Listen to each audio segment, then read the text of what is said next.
J'ai découvert que la plupart des gens ne savent pas qui ils sont. Si vous demandez à une personne lambda qui elle est, elle va vous donner son nom du genre « Je suis Bob Proctor », mais ce n'est pas moi. Bob et Proctor sont deux mots que mes parents m'ont donnés, et c'est mon nom, mais ce n'est pas moi. D'autres diront « ça c'est moi », mais ce n'est pas moi non plus, c'est juste mon corps. Par exemple, vous n'appellerez jamais votre responsable pour lui dire « mon corps ne sera pas là aujourd'hui, il est malade ». On ne dit pas « je suis main » ou « je suis jambe », mais on dit « c'est ma main, ma jambe, mon corps, mon nom ». Qui suis-je ? C'est une question intéressante et je pense que si quelqu'un commence à étudier ça et cherche la réponse, il va la trouver. Vous savez, je pense que nous vivons simultanément dans 3 plans de compréhension. Nous sommes des êtres spirituels, nous avons une intelligence et nous vivons dans des corps physiques. Mais parce qu'on manque d'ouverture d'esprit ou de compréhension de qui on est complètement bloqué dans un monde physique et on laisse des choses à l'extérieur de nous contrôler. 95% de la population ne font que réagir à la vie, ils ne vivent pas du tout leur vie, donc c'est... Et donc, il y aurait des barrières au succès? Il y en a plusieurs. Ok. Je pense qu'il y a 2 barrières principales. La première, c'est le conditionnement. Le conditionnement qui a pris place dans notre subconscient depuis notre plus tendre enfance. Tout ce que nous pouvons faire, c'est agir et parler de la même façon que les gens autour de nous.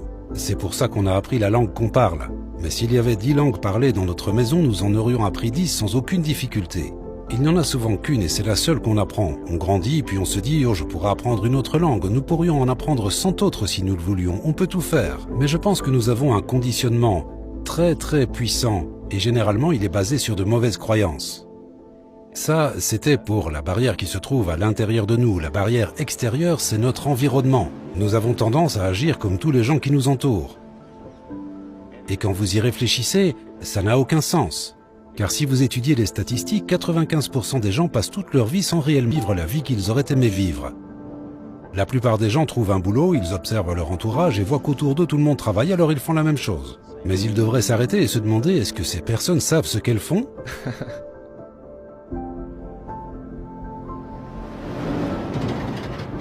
Les gens suivent les règles, ils prennent un numéro et font comme tout le monde autour d'eux. Ça pourrait être sympa dans le royaume des animaux, mais les humains ne sont pas censés vivre de cette façon. Je pense que nous devrions faire quelques vagues.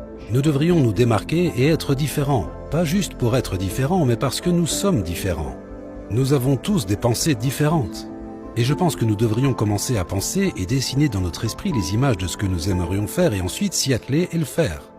Emerson l'a fait, Edison l'a fait, Marconi l'a fait, Samuel Morse l'a fait, Buckminster l'a fait. On pourrait continuer la liste pendant longtemps. Ils étaient différents, ils se sont démarqués, ils ont fait quelques vagues. J'ai appris que